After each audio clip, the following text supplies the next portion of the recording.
একটা কথা কিন্তু মানতেই হবে, অনেক দিন পরে টলিউড ইন্ডাস্ট্রির কোনো একটা রোম্যান্টিক গান, তাও মেনস্ট্রিম মশালা ছবির একটা রোম্যান্টিক গান এইভাবে ওয়ার্ক করেছে।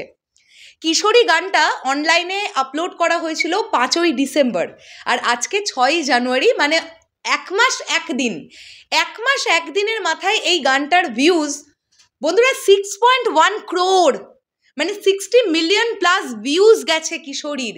সুরিন্দর ফিল্মসের ইউটিউব চ্যানেলের কথা বলছি আমি। এটা একটা হিউজ সাকসেস, মানে লোকজন এত ভালোবেসেছে এই গানটাকে, এবং দেবদা এবং ইধিকা পল জুটিটাকে এত পছন্দ করেছে যে যতগুলো জায়গায় খাদান টিম গেছে তাদের ওয়েস্ট বেঙ্গলের প্রমোশনে, সবকটা জায়গায় মানে যে কোনো অডিয়েন্সকে জিজ্ঞাসা করা হয়েছে কোন গানটা তোমাদের সবচাইতে ফেভারিট লেগেছে, সবাই বলছে কিশোরী কিশোরী কিশোরী কিশোরী। মানে ইধিকা পলের তো আবার একটা নতুন নামও হয়ে গেছে কিশোরী, সবাই কিশোরী বলেই ডাকছে। বাই দ্য ওয়ে, এটা বললাম বলে একটা সুন্দর জিনিস মনে পড়লো, তোমাদের সাথে শেয়ার করি। গতকাল রাত্রিবেলার ইনসিডেন্ট, কলকাতাতে ইধিকা পল একটি গাড়িতে করে যাচ্ছে এবং পাশ থেকে একটা বাইক পাস করেছে। আমি জানি না তোমরা কতজন রিলটা দেখেছো, টলিউড অনলাইনে আছে এই রিলটা, আর এছাড়াও আমরা স্ক্রিনে না হয় অ্যাটাচ করে দিচ্ছি, তোমরা দেখো, এখান থেকে দেখতে পারবে। এই বাচ্চা মেয়েটি বাবা মায়ের মাঝখানে বসেছিল বাইকে, ও গাড়ির মধ্যে ইধিকাকে দেখতে পেয়ে বলছে ওই দেখো কিশোরী।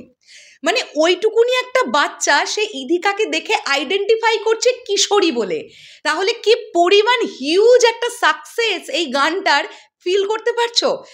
মানে ইধিকা পলের চরিত্রটার নাম তো খাদান সিনেমায় কিশোরী নয়, তাই না?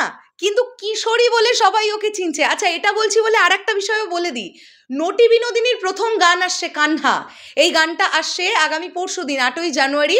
শ্রেয়া ঘোষাল এই গানটি গাইবেন, এবং যে ফটোটা আমাদের সামনে এসছে রুক্মিণী মৈত্রকে অসম্ভব সুন্দর লাগছে। মানে আমি এটা মন থেকে বিশ্বাস করি যে রুক্মিণী ফাটিয়ে দেবে এই পারফরমেন্সটায়। মানে মুখটা ঢাকা, যেরকম তার ড্রেস আপ, জুয়েলারি, মানে গান গাইবার একটা ভঙ্গিতেই সে আছে, বুঝতে পারছি। তো শ্রেয়া ঘোষালের কণ্ঠে আমরা এই গানটি শুনতে পাবো, এবং সৌম্যজিতের কম্পোজিশন, কাজেই সব মিলিয়ে এই গানটা নিয়েও ভীষণ আশাবাদী থাকলাম। কান্হা এই গানটার নাম।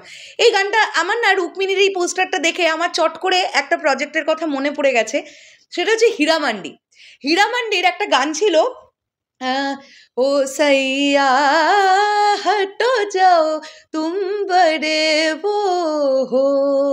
আমার ওয়ান অফ দ্য ফেভারিট গানগুলোর মধ্যে একটা এটা। তো আমি জানি না এই ধরনের গান হবে কি না এটা। শ্রেয়াদি গাইছেন, কান্হা গানটার নাম, কাজেই বুঝতেই পারছি কৃষ্ণ রিলেটেড। এই গানটা ভীষণ ভালো হবে, আমরা আশা রাখবো, এবং রুক্মিণী মৈত্রের একটা দারুণ পারফরমেন্স আমরা দেখবো। তো সব মিলিয়ে তোমরা দেখো, একদিকে যেমন খাদানের জয় জয়কার উদযাপন করছে দেব এন্টারটেনমেন্ট ভেঞ্চার্স, ঠিক তার সঙ্গে সঙ্গে কিন্তু বিনোদিনীর প্রমোশনও শুরু হয়ে গেছে সুন্দরভাবে, এবং এটা ভীষণ এক্সপেরিমেন্টাল একটা প্রজেক্ট, এবং প্রচণ্ড খাটাখাটনি করা একটা প্রজেক্ট, যেটা 23শে জানুয়ারি আসছে বড় পর্দায়, বিনোদিনী। আই থিঙ্ক তোমরা সবাই এক্সাইটেড এই ছবিটাকে নিয়ে, আমরাও সবাই খুব এক্সাইটেড। আবারও একটা দারুণ সিনেমা আমরা দেখবো, এটাই আমরা আশা রাখতে পারি। চলো, শেষ করলাম ভিডিওটা, অনেকগুলো বিষয় নিয়ে কথা বলে দিলাম এই ভিডিওতে। তোমাদের কি বক্তব্য অবশ্যই কমেন্ট করে জানিও। টাটা।